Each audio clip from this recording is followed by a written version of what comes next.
We're looking at nth roots here.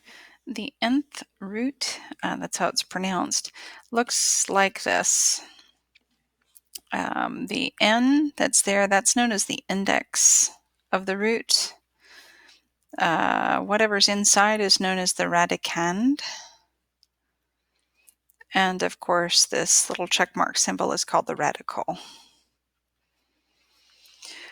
Anyhow, to evaluate an nth root, you're looking for the number that you can multiply times itself n times in order to get the number that's inside. So the third root of 64 would be 4, because 4 raised to the third power is 64. Alrighty, so we have a few examples here to go through. So we're looking for the fourth root of 81. So that means what times itself 4 times would give you 81. And that would be 3. 3 to the fourth is 81. Okay, the third root of 8. So you're thinking what times itself 3 times would give you 8. So that would be a 2. The fifth root of negative 32.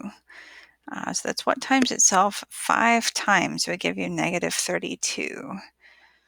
Now it is actually possible to get a negative number multiplying something times itself 5 times. Your answer would definitely have to be negative. So let's see, just thinking about 32 then, to get 32 multiplying something times itself 5 times would be 2. So negative 2 is the fifth root of negative 32. Then we've got the fourth root of negative 16. So that would be what times itself 4 times would give you negative 16. I'm thinking maybe negative 2. But if you think about that, negative 2 times itself 4 times. Well, when you multiply negative 2 times negative 2, you would get a positive 4. Negative 2 times negative 2 again is positive 4. And then when you multiply 4 times 4 together, you get a positive 16. So you actually can't get a negative 16. So with this one, it does not exist.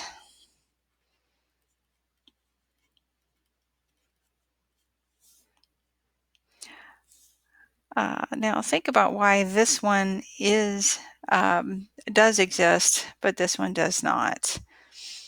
The big difference is the previous one there is a fifth root, which is an odd index.